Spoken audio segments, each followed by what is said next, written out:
Bonjour à toutes et à tous, mesdames, messieurs, chers alumni, chers amis.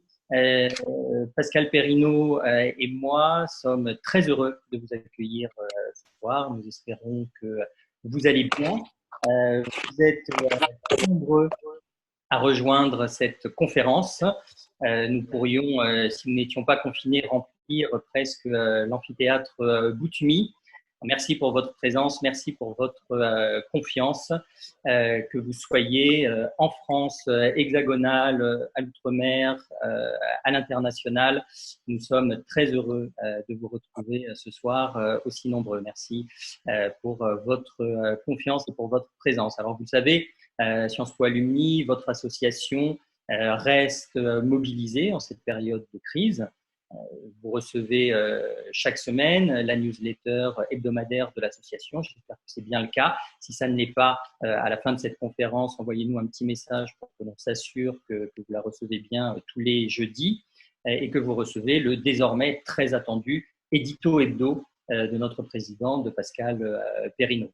Nous sommes mobilisés également chaque semaine avec des conférences en ligne comme celle que nous organisons ce soir, avec une série de webinaires qui sont organisés par notre pôle carrière pour vous accompagner en période de crise et en temps de confinement. Et votre association est mobilisée également sur une série d'initiatives solidaires. Vous l'avez suivi, les présidents de Sciences Po Alumni et d'HEC Alumni se sont mobilisés pour une collecte au service de Médecins sans frontières et de Médecins du monde pour venir en aide aux soignants et aux plus démunis en France et à l'étranger. Vous l'avez suivi également, Pascal Perrineau, Frédéric Mion, le directeur de Sciences Po, Olivier Duhamel, le président de la Fondation nationale des sciences politiques, vous ont sollicité pour une collecte de masques pour le personnel de Sciences Po et pour faciliter le retour au travail de nos camarades salariés de l'école une fois le confinement terminé.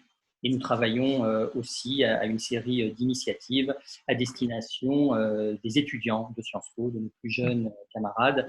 Et nous vous tiendrons bien évidemment informés de l'avancement ou de l'état d'avancement de ce projet. Merci en tout cas à toutes et à tous pour votre générosité, pour votre mobilisation. Relayez ces initiatives, soyez solidaires, partagez sur vos réseaux et suivez votre association sur son site internet institutionnel et également sur celui du magazine en ligne Émile. Alors nous nous retrouvons ce soir pour cette conférence débat en ligne exceptionnelle sur le monde d'après. Quel monde après la crise? Autour d'Hubert Védrine. Hubert Védrine, ancien ministre des Affaires étrangères. Monsieur le ministre, bonsoir et merci du temps que vous nous accordez. Et de Pascal Perrineau, président de Sciences Po Alumni et professeur à Sciences Po. Alors ma première question, elle s'adresse en fait à vous deux, messieurs. Vous avez récemment l'un et l'autre évoqué la place du tragique dans cette crise. Vous, Monsieur Védrine, en indiquant que la crise réintroduisait du tragique dans la mondialisation. Vous, Pascal Perrineau, en indiquant que la crise sonnait le retour bienvenu du tragique. Que voulez-vous dire, messieurs, en parlant du tragique? Monsieur Védrine, on commence par vous. Ma première remarque, d'abord, c'est que c'est la première fois, sans être grandiloquent, que l'humanité a peur de la même chose. Et si on prend toutes les grandes catastrophes dans le passé, même les guerres mondiales n'étaient pas tout à fait mondiales, vous voyez. Donc, pour la première fois, il y aura eu cette peur absolument partout, peut-être disproportionnée. Il y a tout le courant de ceux qui rappellent les chiffres des morts d'habitude, mais le fait est que cette comparaison, disons, de relativisme statistique ne fonctionne pas et que les gens ne vont pas devenir taoïstes, vous voyez, et donc, il y a un premier élément, premier choc. Deuxièmement, dans la mondialisation de la dernière période, ce que j'appelle la globalisation sino-américaine, qui coïncide avec une très grande dérégulation financière, mais aussi avec un développement sans précédent des mouvements de population, à la fois l'immigration, mais surtout le fait que les Occidentaux, les Européens et les classes moyennes supérieures, sans parler des dirigeants de tous les pays, voyagent sans arrêt comme on n'a jamais voyagé. Il y a une dimension ludique, festive, hyper consommatrice, insouciante, Et bien que cette expression soit normalement critiquée, tout le monde croyait que les arbres allaient monter jusqu'au ciel. Et quand vous regardez les anticipations des tours opérateurs, des compagnies aériennes, etc., il y avait donc cette vision. Donc il y avait un élément festif, insouciant, donc je répète insouciant, qui part notamment de certains milieux américains et européens qui s'étaient répandus au monde entier. Et le retour de cette pandémie, je ne dis pas cette crise parce que je ne pense pas qu'on va en sortir, je pense qu'on entre dans autre chose, mais qu'on ne va pas en sortir, ça frappe de plein fouet ça, en fait. Cette espèce de vision, un optimisme à la fois complètement dingo, débridé, avide par certains côtés, mais en même temps festif et sympathique. Bon, il y a tout un mélange. Donc il y a on peut dire un retour du tragique peut-être, c'est peut-être trop fort, mais en tout cas c'est la fin d'une forme d'insouciance que les 2 tiers du monde ne partageaient pas. Mais enfin, ce n'est pas eux qui donnaient le ton. Ça, c'est une première remarque. Pascal Perrineau, pour vous, c'est un retour bienvenu. Bienvenu. Alors, en effet, la formule peut être paradoxale, mais si vous m'accordez quelques minutes, je vais essayer d'éclairer ce paradoxe du retour bienvenu du tragique. Je crois que depuis de nombreuses décennies, du point de vue de l'analyste politique que je suis, le sens du tragique avait peu à peu déserté la classe politique. Et tout d'un coup, de manière extrêmement brutale, l'ensemble des classes politiques du monde, d'ailleurs, sont interpellées par cette dimension tragique, la litanie quotidienne des morts, l'incapacité d'accompagner nos mourants de manière digne, la question de la vie et de la mort. Ça n'est pas souvent que ça arrive au pouvoir politique. Cette question de la vie et de la mort qui est prise en charge au quotidien par les politiques publiques, par les hommes et les femmes politiques. Alors, pendant des siècles, les hommes politiques savaient très bien que le tragique était partie prenante de notre histoire quotidienne. Et quand vous regardez ne serait-ce que la Ve République, on voit comment, pour des raisons générationnelles, des hommes comme Charles de Gaulle, François Mitterrand, qui avaient connu les fracas de la Seconde Guerre mondiale, les défis de la reconstruction en 1944-1945, eh bien, on voit très bien comment ces hommes, quelque part, étaient frottés de tragique. Et on le voit en écoutant leurs discours, en entendant, en lisant leurs mémoires. En effet, il y avait une forme de familiarité avec le tragique qui donnait d'ailleurs parfois à ces hommes une partie de leur surplomb, de leur hauteur. On voit très bien comment, avec une autre génération davantage intermédiaire, je pense à Valéry Giscard d'Estaing, qui est né en 1926, à Jacques Chirac, qui est né en 1932, on change de génération et de rapport au tragique, bien que ces deux hommes aient connu la confrontation personnelle, individuelle, au phénomène guerrier, au tragique. Le jeune Giscard, à 18 ans, s'engage dans les troupes du maréchal de Latte de Tassigny et va connaître le feu pendant 1 an. Même chose pour Jacques Chirac au moment de la guerre d'Algérie. Et puis ensuite, au fond, je crois qu'il y a une rupture.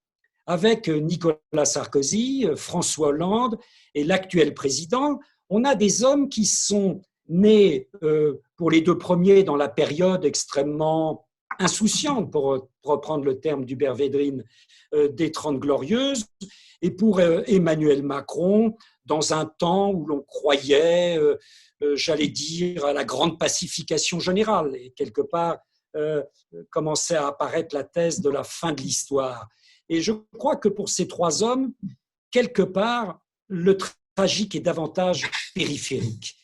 Et même, ils n'ont qu'un rapport assez lointain au tragique. Et résonne en moi, je regardais récemment à la télévision un documentaire sur Public Sénat à propos de Raymond Aron, qui disait dans son interview: le drame des hommes et des hommes politiques, c'est qu'ils ne savent pas que l'histoire est tragique.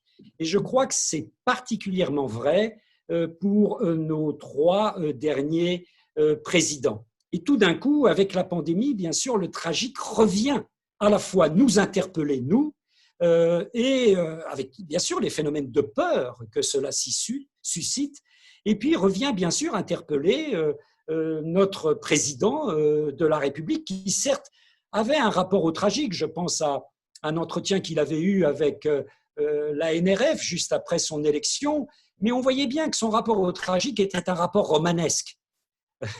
C'était un rapport au travers de la littérature. Et ce rapport au tragique, ce n'est pas un rapport individuel. De Gaulle, Mitterrand, c'est un rapport individuel. Même Chirac ou Giscard, c'est un rapport individuel. Avec les autres présidents, c'est un rapport d'un autre type. Et je crois que quelque part, ce retour du tragique est bénéfique. Dans la mesure où le sens du tragique, c'est un antidote à la peur, qui est si importante aujourd'hui quand on regarde les enquêtes d'opinion.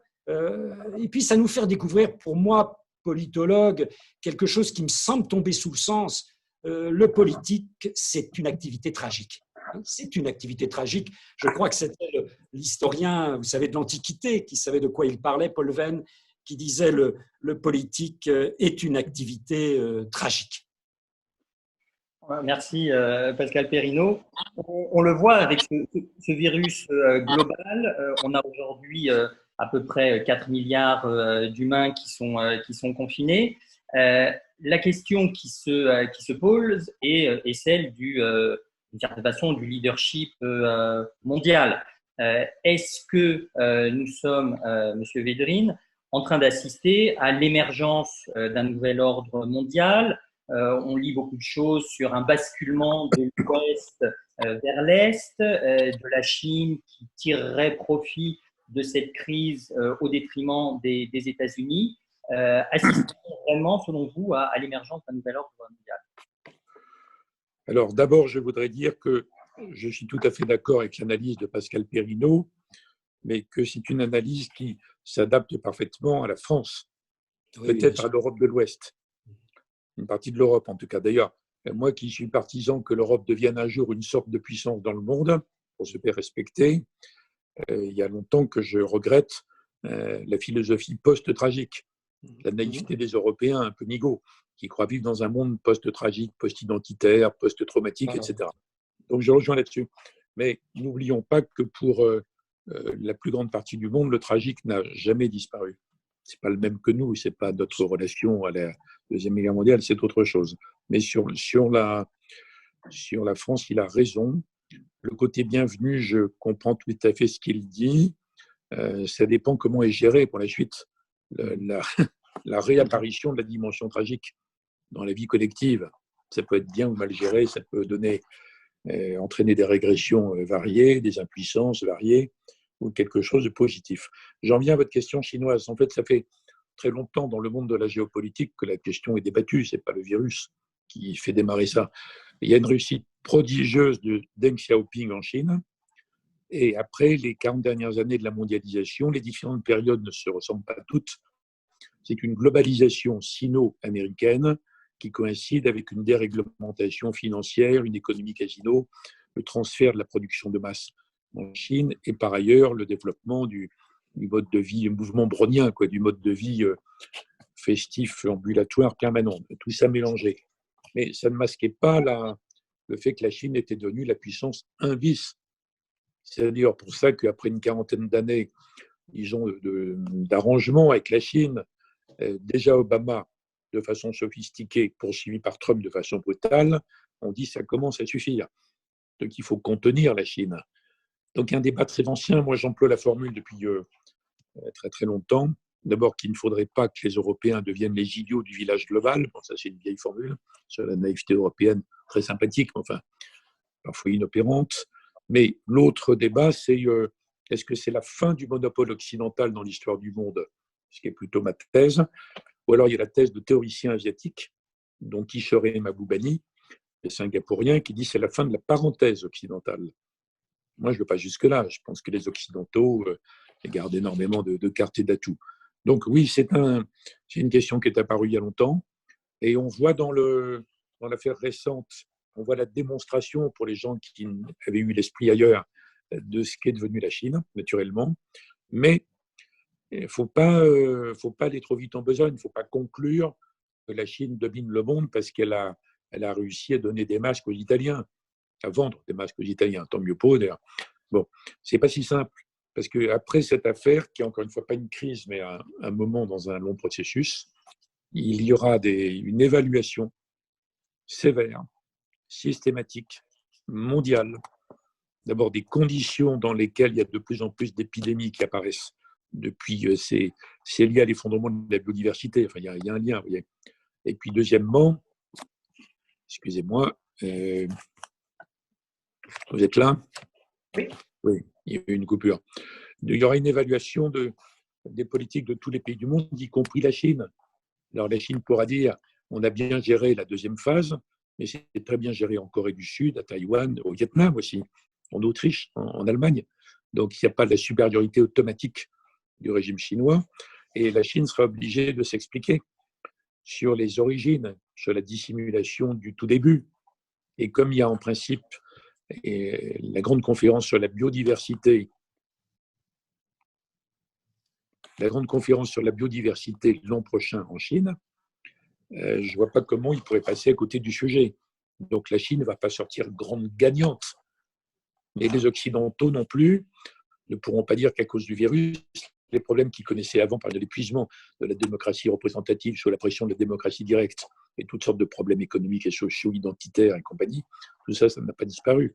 Et je ne crois pas à un basculement complet qui surgirait brusquement de l'année de la pandémie, vous voyez.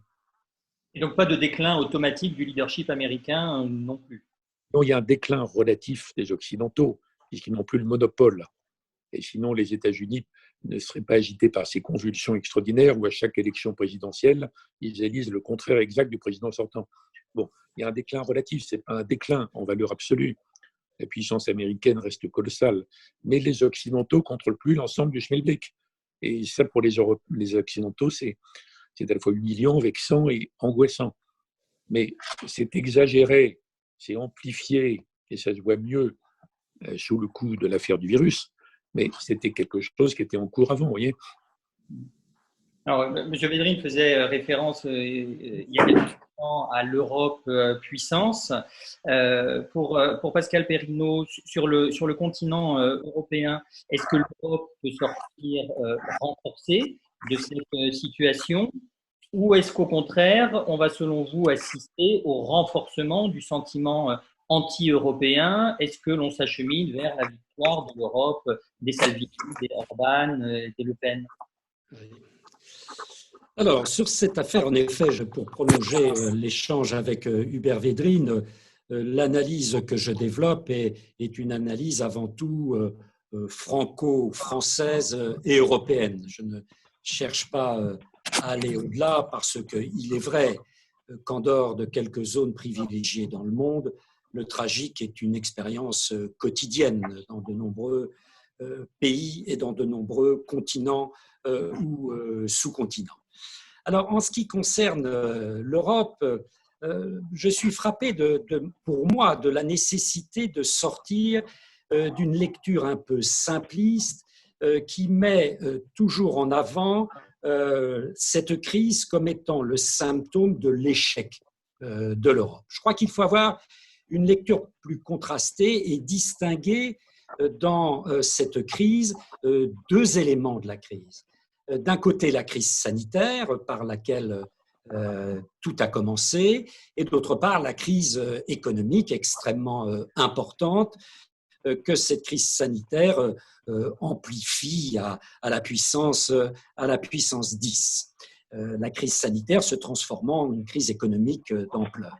Alors, sur le plan sanitaire, en effet, on peut reprocher une relative inactivité de l'Europe, mais il faut savoir que le champ de la santé publique n'est pas dans les compétences de l'Union européenne et on peut être très dur avec l'Union européenne si on lui demande d'exister dans un domaine où elle n'existe pas.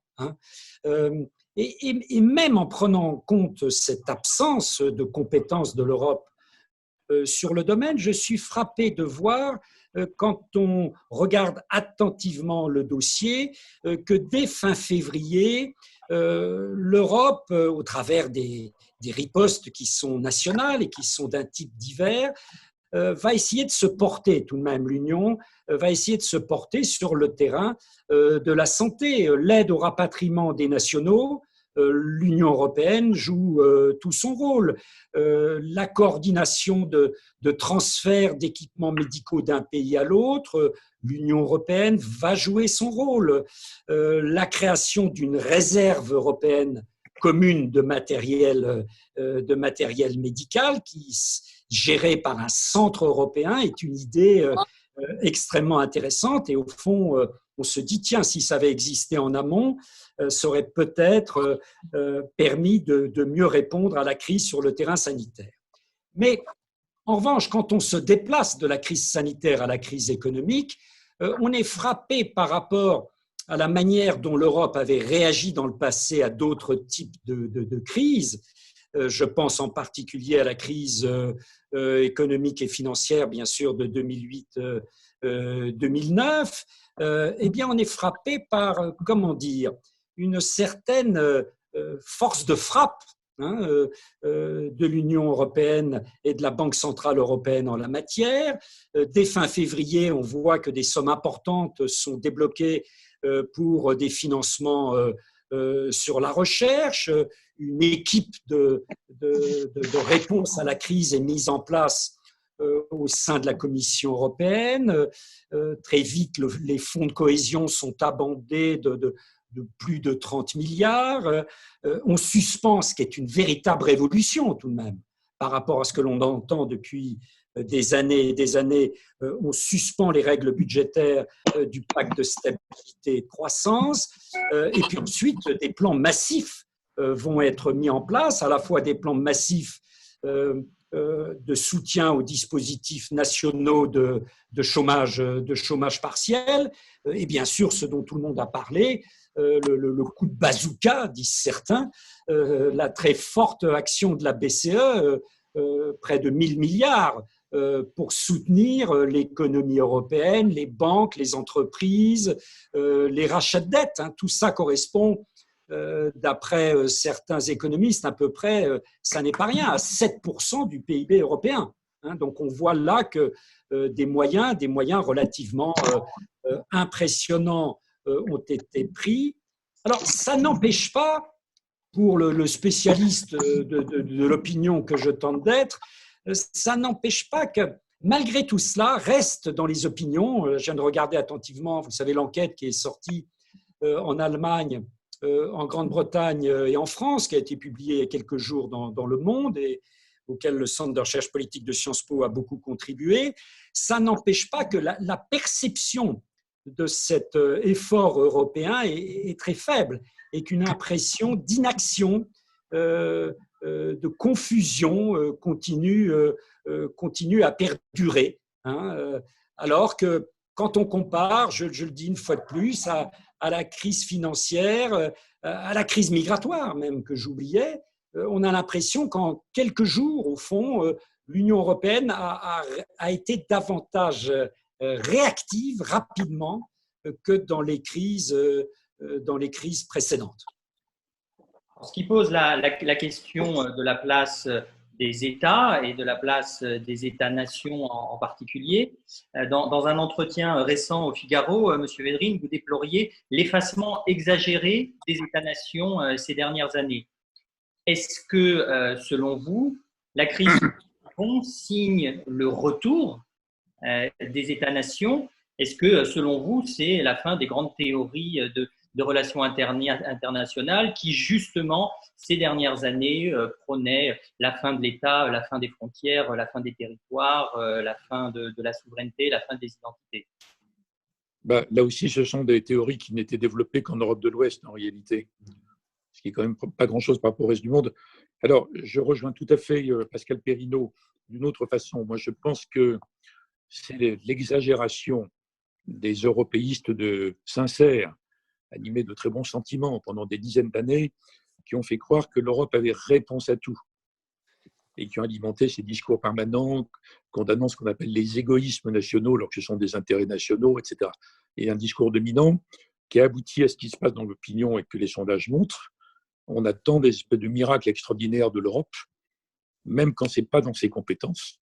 Il a raison, Pascal Perrineau, ce n'est pas du tout dans les compétences européennes, les questions sanitaires. Donc je ne vois pas pourquoi on fait des reproches à l'Europe sur ce point, sauf qu'on est alimenté depuis très longtemps dans cette espèce d'attente vague qui se retourne finalement contre l'idée européenne. Et il a également raison pour souligner que les réponses, les décisions de l'Europe au niveau de la Banque centrale et de la Commission au niveau économique et financier, sans parler de la suspension par l'Allemagne de la règle des 3%, enfin de l'acceptation de la suspension par l'Allemagne, c'est une réponse très très puissante. Donc je pense que ce qu'on appelle l'Europe, entre guillemets, c'est un mot valise, on ne sait jamais trop ce qu'on met dedans, a été tout à fait à la hauteur de la tâche, et je ne crois pas qu'après, quand on fera l'évaluation, les gens vont demander que ce soit l'Europe, je ne sais qui, un commissaire X ou Y, qui décide si on va déconfiner ou pas et ouvrir ou fermer des écoles en Bavière ou en Lombardie. Les gens ne vont jamais demander ça. Et là, il y a une demande qui rejoint votre question, parce qu'il y a une demande d'État-nation, et même parfois plus régionale. En Allemagne, l'Allemagne s'en sort très bien, c'est les Länder. Madame Merkel n'a pas de compétences dans ce domaine. En Italie, président du Conseil, encore moins. Donc oui, en tout cas, il y a un retour de la demande d'État-nation dans les pays qui avaient cru le plus qu'ils avaient disparu.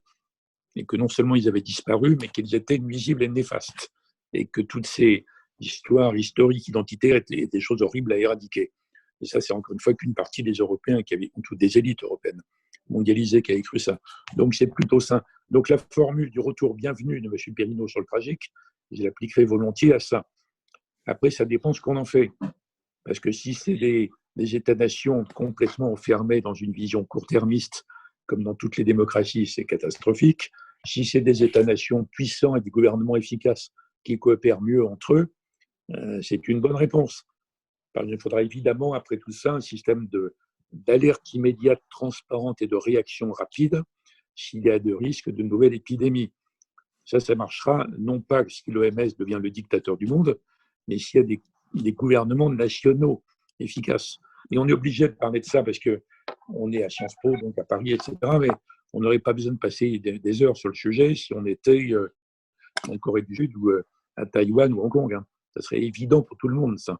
Donc je pense qu'on va vers une synthèse et qu'on va réinsérer le rôle des États-nations d'une façon intelligente, moderne, pas archaïque, dans le jeu de la mondialisation un peu régulée. Je trouve ça plutôt intéressant, mais maintenant il faudrait distinguer entre ce qui va changer presque naturellement sans qu'on fasse rien et ce qui devrait changer. Vous voyez, il faut qu'il sorte de tout ça quelque chose de mieux. Mais nous dessinons quelques pistes quand même. Pascal, une réaction sur la place, la demande. Je partage entièrement le diagnostic d'Hubert Védrine.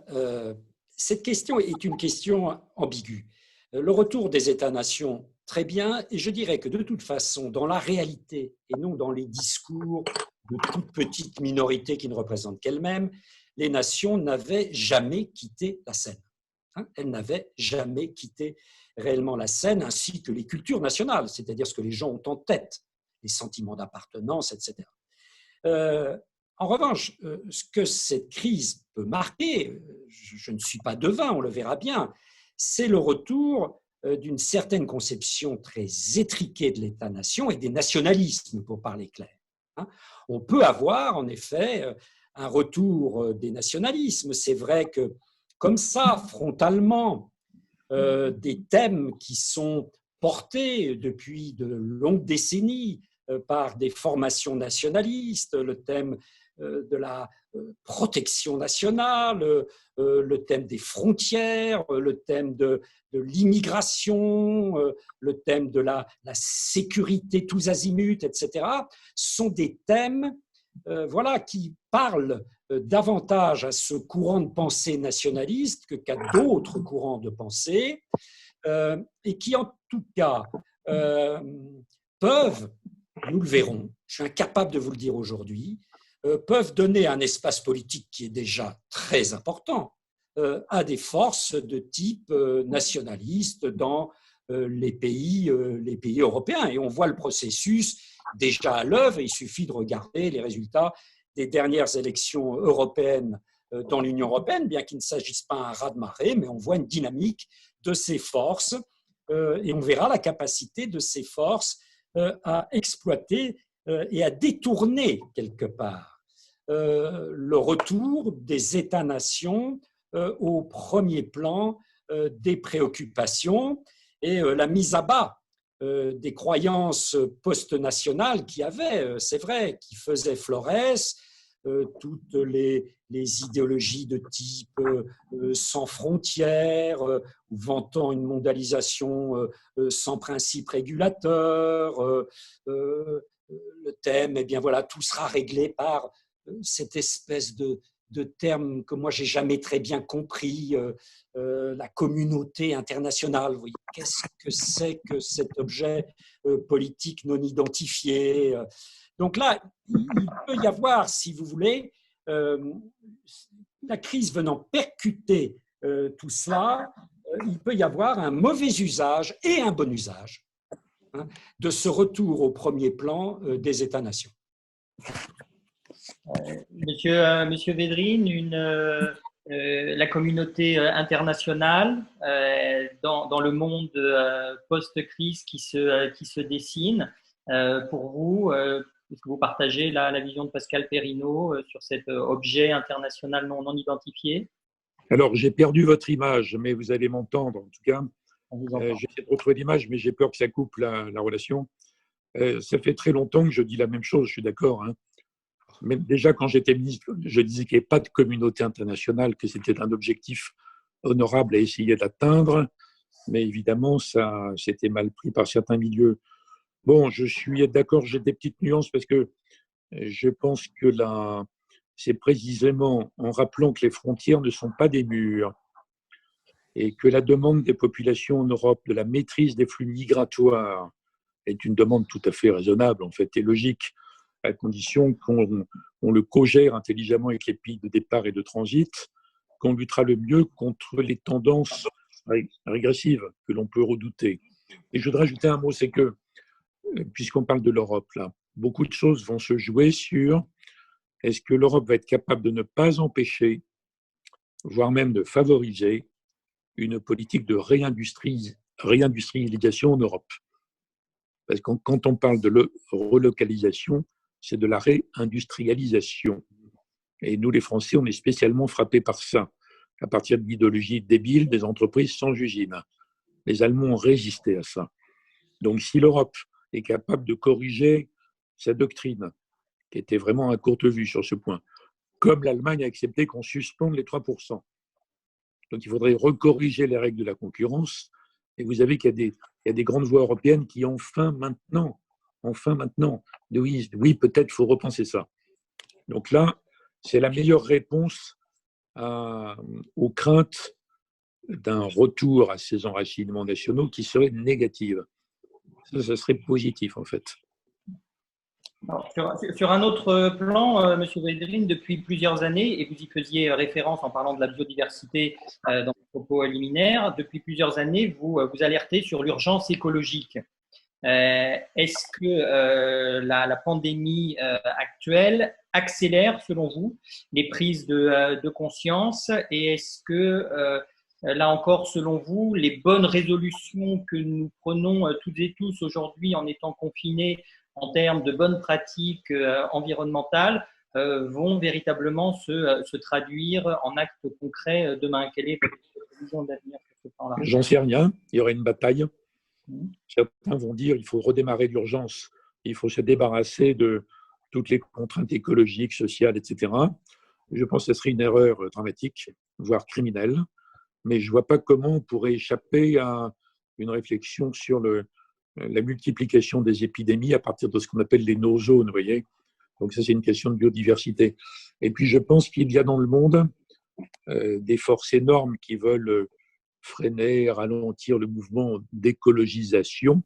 J'emploie ce terme comme autrefois on parlait d'industrialisation, mais il y a aussi des dizaines, pour ne pas dire des centaines de millions de gens qui sont engagés dans ce mouvement, avec des moteurs censés être moins polluants, avec les énergies nouvelles, avec une agriculture biologique plus efficace, il y a des inventions tout le temps, des molécules chimiques moins néfastes que celles d'avant, des constructions quasiment autonomes sur le plan énergétique. Donc, il y a belle lurette que ça ne fait plus une lubie et que ce n'est pas simplement des slogans de petits partis d'écologistes gauchisto-écologiques en Europe. C'est devenu un élément du rapport de force. Donc, je ne crois pas que ça puisse s'arrêter, en fait. Même si certains vont souhaiter en profiter. Mais je crois que ça ne marchera pas. Par exemple, ça fait des années que dans les magasins alimentaires, les gens demandent de plus en plus de bio. La demande augmente de 10% par an. Bon, vous n'imaginez pas qu'ils vont cesser de demander ça sous prétexte qu'ils sortent du confinement. Donc, mais il y a une bataille devant nous quand même là-dessus. Pour prolonger cette réflexion et ouvrir le débat avec nos participants, je prends une première question qui justement vous interpelle, messieurs, en vous demandant si, selon vous, les changements qui vont intervenir dans le monde de demain, ce monde post-crise, est-ce que ces changements vont venir du monde politique classique, traditionnel, celui des partis politiques, celui des États, ou est-ce que ces changements vont venir d'autres sources de la société civile, des mouvements associatifs, des mouvements citoyens? Qu'est-ce que vous en pensez? Peut-être Pascal Perrineau et puis Bernard. Oui, c'est une question intéressante et qui d'ailleurs pourrait s'appliquer à bien d'autres phénomènes de recomposition qui sont à l'œuvre ou de questions qui sont posées, par exemple, récemment par les mouvements sociaux qui ont pu traverser la France avec le mouvement des Gilets jaunes, ensuite le mouvement de mobilisation contre la réforme des retraites. Quels sont les acteurs les plus capables de répondre? Alors, je sais qu'il y a un discours qui recouvre une certaine réalité, qui consiste à dire que les sociétés politiques sont épuisées, et qu'on ne peut attendre quelque chose que des sociétés civiles qui auraient seules le monopole de la rupture, de l'imagination et de l'inventivité. Alors, je crois qu'il faut être là-dessus, là aussi, modéré. Certes, certaines initiatives de la société civile sont chargées d'inventivité et on voit bien qu'un monde de demain s'invente avec eux, mais il y a aussi des réponses de la société civile qui sont marquées au coin d'une grande banalité.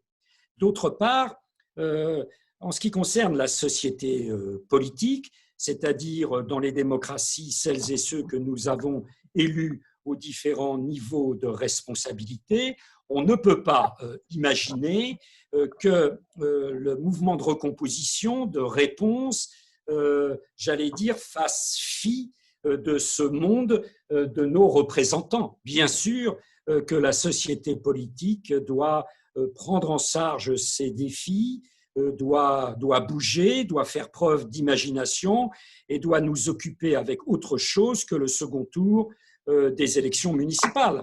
Et que, en effet, quelque part, l'imagination démocratique et politique doit se situer ailleurs. Mais on ne fera pas l'impasse de ce que certains, à tort, ont appelé le vieux monde politique, en faisant confiance, peut-être trop confiance, à un nouveau monde qui ne serait pas politique.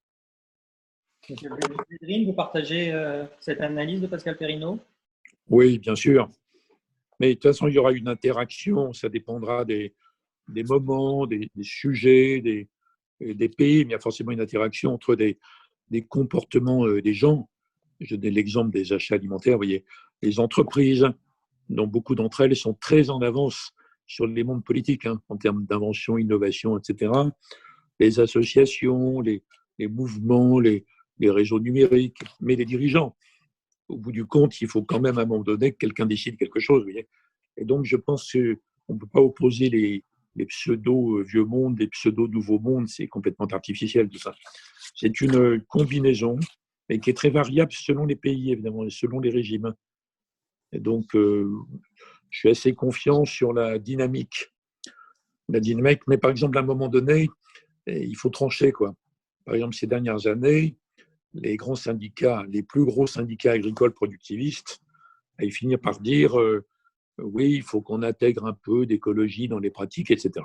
Là, à la faveur de la crise, ils commencent à dire mais les gens sont bien contents qu'on soit là avec notre productivisme pour être nourris, alimentés dans les grands supermarchés. Bon, vous voyez, une tentative, à un moment donné, il faut que le pouvoir, ça, c'est pas la sympathique association du coin, ni les ONG qui vont faire ça. Il faut dire, bon, on est d'accord, on peut retarder un peu, on peut étaler dans le temps, mais quand même, il y a une directive. Donc, ce que vous ne pouvez pas faire tout de suite, vous pouvez le faire peut-être dans 2 ans, mais qu'est-ce que vous ferez dans 5 ans? Ça, c'est le pouvoir à un moment donné. Alors, le pouvoir, il a plus ou moins de pouvoir selon le moment, le régime, la légitimité, la crédibilité. Mais bref, ma réponse est la même, c'est l'interaction. Alors, une autre question d'un participant qui s'adresse aussi plutôt à vous, Monsieur Védrine. La pandémie, selon vous, va-t-elle modifier nos rapports à l'Afrique? Notamment, lundi dernier, Emmanuel Macron s'exprimait en faveur d'une annulation massive de la dette des pays africains. Pensez-vous que la situation actuelle va modifier le rapport que nous entretenons avec l'Afrique?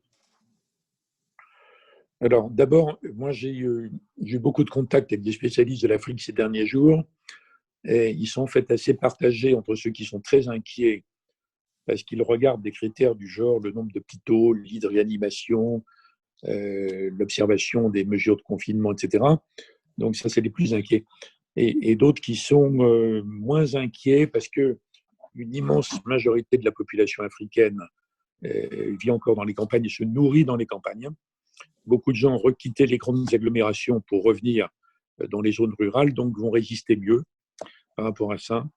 Ils me disent que les mesures de confinement sont plutôt mieux respectées que prévu, sauf dans des quartiers vraiment populaires où les gens sont obligés de sortir tout le temps pour survivre. Et que d'autre part, comme la population est de toute façon déjà très jeune, et que c'est des populations déjà éprouvées, menacées par énormément de maladies, de bactéries, de virus, c'est peut-être des gens globalement plus résistants. Bref, j'entends des points de vue qui sont moins alarmistes, mais je n'en sais rien en fait, je ne suis pas spécialiste. Alors, sur votre question, la décision sur l'allègement, la suspension ou de l'annulation de la dette, c'est une politique française poursuivie avec constance depuis très longtemps. Ça s'est fait sous Mitterrand, sous Chirac et tout le monde par rapport à ça. Je pense je pense pas qu'elle modifie le point de vue général, parce qu'il faut reconnaître que l'immense majorité des Français se fichent complètement de ce sujet, mais elle est intéressante dans la mesure où ça s'accompagne d'encouragement à des meilleures pratiques de gouvernance, vous voyez. D'ailleurs, certains pays d'Afrique s'en sortent pas mal. Donc, il ne faut pas simplement que ça conduise à annuler des dettes, ce qui permet à des gouvernements de rien changer et qui se réendettent après auprès des Chinois, en fait, ce qui augmente l'emprise des Chinois sur le truc. Donc, il y a une bonne gestion de ce mouvement. Mais je ne crois pas que ça va révolutionner complètement la vision, d'autant que l'Afrique est quand même un ensemble très, très varié, plus de 50 pays. Il faudrait distinguer. Je ne crois pas qu'on puisse parler de l'Afrique au singulier, pas plus que de l'Asie au singulier. Mais la meilleure réponse, ce serait la combinaison, disons, d'une Europe qui se retrouverait mieux dans ses pompes et dans le programme de relocalisation, de réindustrialisation. Il y a place pour des partenariats d'avenir avec le Maghreb, avec l'Afrique de l'Ouest, avec d'autres. Tout est lié. Donc, c'est des répercussions positives sur la question des flux migratoires et leur meilleure gestion. Donc, oui, il peut y avoir le début d'un processus constructif et intelligent par rapport à l'Afrique, mais ne croyons pas qu'on va changer tout comme on retourne une crêpe. Alors merci. Une question qui s'adresse peut-être à Pascal Perrineau d'un participant. La souveraineté alimentaire et médicale, est-ce que c'est du nationalisme? Non, bien sûr que non. La souveraineté alimentaire et médicale, ça n'est absolument pas un signe du nationalisme, et les souverainetés nationales et médicales n'empêchent pas de penser avec force ce qui semble bouger déjà au sein de l'Union européenne. J'en parlais tout à l'heure pour le domaine de la santé, au sein de l'Union européenne, c'est-à-dire qu'il peut y avoir des coopérations, et je citais tout à l'heure ce qui avait été mis en place au sein de l'Union européenne cette réserve européenne commune de matériel médical. Il y a aussi des initiatives concernant la prévention des pandémies qui seraient pilotées au plan européen, ce qui n'empêche pas, bien sûr, d'avoir les mêmes organismes au plan national. Ces souverainetés, bien sûr, n'empêchent pas et même appellent la coopération pour mutualiser ce que chaque pays national a de meilleur. On voit par exemple que l'Union européenne n'a pas hésité à se porter très fortement aux côtés de ce laboratoire allemand dont le nom m'a échappé, mais qui est très en pointe et tellement en pointe sur la recherche d'un vaccin que l'Amérique de Trump avait cherché à mettre la main sur ce laboratoire. Donc là, on voit bien comment, bien sûr, la souveraineté en termes allemande, en termes de santé, peut appeler le soutien d'instances qui sont des instances de coopération entre les nations. Une question pour vous, Monsieur Védrine. L'avenir des nouvelles routes de la soie, c'est un projet qui va devoir ralentir, qui va se poursuivre, qui va être vecteur lui aussi de nouvelles pandémies. Comment est-ce que vous voyez l'avenir de ce grand projet, de ces grandes initiatives One Road, One Belt? C'est un immense projet qui traduit la force nouvelle de la Chine. Et donc, ils ne vont pas renoncer à ça. Et il y a des dizaines de pays qui trouvent un intérêt parce qu'il y a des investissements chinois, il y a de l'argent chinois. Du coup, ils sous-estiment un peu le risque de l'engrenage de la dette et de la dépendance d'eux par rapport à la Chine dans d'autres domaines que les domaines des médicaments. Donc, je ne vois pas la Chine de Xi Jinping qui assume cette puissance énorme, qui a abandonné les consignes de discrétion de Deng Xiaoping, donc elle assume, c'est une puissance. Bon. Puis elle veut être la première puissance mondiale en 2049, donc je ne voulais pas renoncer à ça. Maintenant, la Chine connaît un moment très difficile. Elle a d'ailleurs des faiblesses intrinsèques, mais bon, difficiles, puisqu'ils sont passés quoi, de moins 6 à moins je ne sais combien, plus 6 à moins 6, quelque chose comme ça, en termes de croissance. Donc, ils auront moins de moyens dans les 2 ou 3 années qui vont suivre d'investir partout dans le monde entier.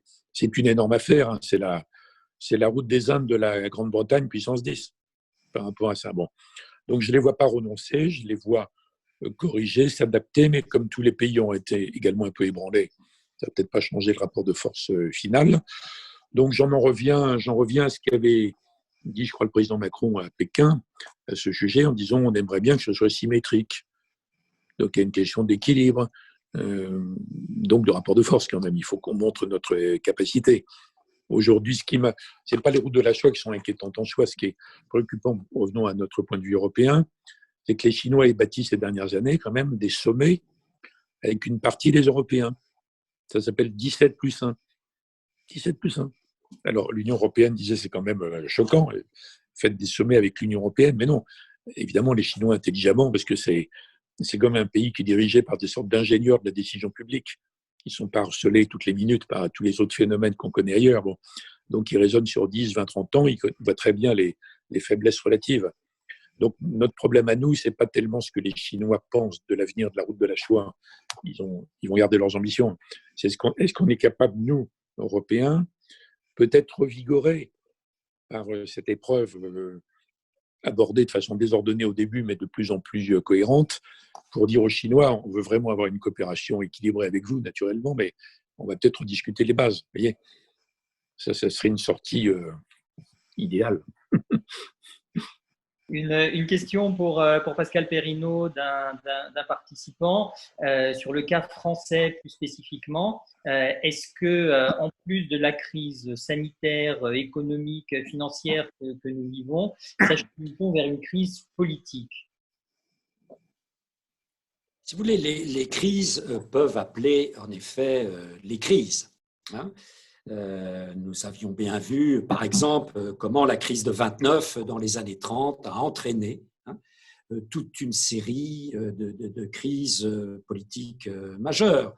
On a bien vu comment la crise économique et financière de 2008-2009, quelque part, a accentué la crise sociale et les fractures territoriales qui sont aux origines du mouvement des Gilets jaunes. Alors, quand on pense à la crise, je ne crois pas, par exemple, que les thèses récurrentes sur l'union nationale, embrassons-nous Folleville, soient ce que nous connaîtrons demain en sortir de crise. Les affrontements sont là dès aujourd'hui. Ils sont certes aujourd'hui un peu feutrés, mais quand le déconfinement aura fait son œuvre, le conflit politique et donc le débat politique et le débat démocratique reprendra toute sa place. Est-ce que cette crise va effacer la relative impopularité de l'équipe au pouvoir, qui est sa principale fragilité? Pour l'instant, non. Parce que, si vous voulez, le sursaut de popularité qu'ont connu le président comme le Premier ministre est un sursaut qui, j'allais dire, est quasi mécanique lorsque les pays sont confrontés, et la France est confrontée à une grande crise. On l'avait vu avec la popularité de François Hollande et de Manuel Valls lors de la vague des attentats de novembre 2015. Mais en même temps qu'il y a ce sursaut de popularité, il y a un Français sur deux qui considère que l'affaire du Covid-19 n'est pas gérée de manière satisfaisante par le gouvernement. Donc, on a un courant critique de fond sur les mesures mises en œuvre ou présentées par le gouvernement dans cette crise sanitaire, un mouvement critique qui reste élevé et très élevé.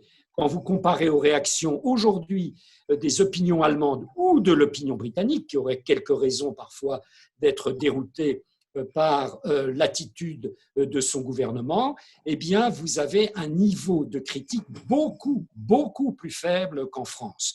Donc, les difficultés ne sont pas derrière, elles sont devant pour le gouvernement, avec un risque, c'est que les fractures territoriales que nous avons connues et que nous connaissons bien sûr encore aujourd'hui, il suffit de regarder, par exemple, un des territoires les plus perturbés aujourd'hui par les défis de santé, c'est la Seine-Saint-Denis.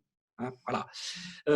Les fractures territoriales, ajoutées aux fractures sociales que nous avons connues de manière récurrente depuis 2 ans, débouchent sur des fractures politiques, et il ne faudrait pas que les fractures territoriales et les fractures sociales s'articulent fortement sur des fractures sanitaires. Ça n'est pas le cas encore aujourd'hui, mais il y aurait là un très grand danger. Et une sortie de confinement et une sortie de crise qui, à ce moment-là, si telle était l'hypothèse, pourrait être extrêmement chaude pour le gouvernement en place. Simplement, dernière remarque là-dessus, l'équipe au pouvoir garde, en dépit de ses faiblesses en termes de soutien d'opinion, garde un avantage, c'est qu'elle a face à elle, contrairement à d'autres pays, une opposition qui est une opposition extrêmement divisée, qui n'a pas plus de crédit que l'équipe du pouvoir en place, lorsqu'on interroge les Français, pour lutter de manière efficace contre la crise sanitaire. Ce qui donne en France, vous voyez, ce paysage politique marqué au coin de la morosité, de la défiance, de l'inquiétude, et qui, à cet égard, est assez, atypique quand on compare ce qui est comparable par rapport à d'autres pays européens. Merci Pascal. Une toute dernière question, puisque nous arrivons au terme de notre conférence. Une toute dernière question pour Monsieur Védrine, de la part d'un participant. Toujours dans cette optique d'un mouvement critique sur la manière dont la situation sanitaire est gérée. À l'étranger, dans le cas des États-Unis en particulier, est-ce que la situation actuelle va avoir un impact, selon vous, sur la réélection de Donald Trump? C'est dur à dire, personne n'en sait rien en fait. Récemment, ce qui était mauvais pour Trump, c'est surtout la désignation de Biden. Parce que si les démocrates avaient choisi un démocrate très à gauche, au sens américain, ou alors un représentant des minorités, Trump était quasiment réélu automatiquement. Là, il est plus menacé par ça. Alors après, il y a sa gestion complètement erratique, naturellement, mais les gens ont la mémoire courte. On sait que dans des élections, beaucoup de gens se déterminent 15 jours, 3 semaines avant. Ça dépendra du redémarrage ou pas de la machine économique. Et par ailleurs, Trump peut quand même mettre en avant sa position ferme par rapport à la Chine. Or, là-dessus, l'opinion a bougé. Elle est plus sur la ligne qui a duré 30 ou 40 ans, qui est que le développement de la Chine est finalement bon pour nous. Les gens ne croient plus ça aux États-Unis. Donc, il peut empocher ça. D'où les accusations, fondées ou pas, j'en sais rien, contre la Chine, les accusations sur l'OMS, etc. Donc, je ne sais pas, je pense que ça reste très, très ouvert, en fait. Très ouvert. Mais je ne pense pas que sa gestion apparemment absurde, incohérente de l'affaire du Covid le rende battu d'avance. Je ne crois pas. Très bien, Monsieur le Ministre, Monsieur le Président, merci beaucoup de vous être prêté au jeu de ce débat en ligne pour cette web conférence. Nous étions près de 300 à vous écouter. Merci beaucoup à l'un et à l'autre. Merci à tous nos alumni, tous nos amis de France, de l'étranger qui nous ont rejoints également à cette occasion. Je vous prie de bien vouloir m'excuser de ne pas avoir pu transmettre toutes vos questions qui étaient toutes aussi intéressantes les unes que les autres à nos deux conférenciers, mais nous serons obligés de les réinviter, Monsieur Védrine et Monsieur Perrineau, peut-être dans une période post-confinement et dans l'amphi Boutmy où nous serons heureux de vous retrouver. Voilà, il ne nous reste plus qu'à vous souhaiter une très bonne fin de journée, à vous présenter tous nos meilleurs vœux de bonne santé. Retrouvez cette conférence en replay sur notre site internet. Suivez-nous sur les réseaux sociaux. Pour celles et ceux d'entre vous, chers alumni, qui n'avaient pas encore mis vos coordonnées à jour dans la base de données sur le site internet, faites-le. Nous en avons besoin. Pour celles et ceux qui n'ont pas encore renouvelé votre adhésion, faites-le. Merci pour votre invitation, en tout cas. Merci beaucoup, Monsieur le Ministre. Merci et bonjour à Hubert Védrine. Au revoir, Monsieur Perrineau. C'était très Au revoir. intéressant. Merci. Merci. Bonjour.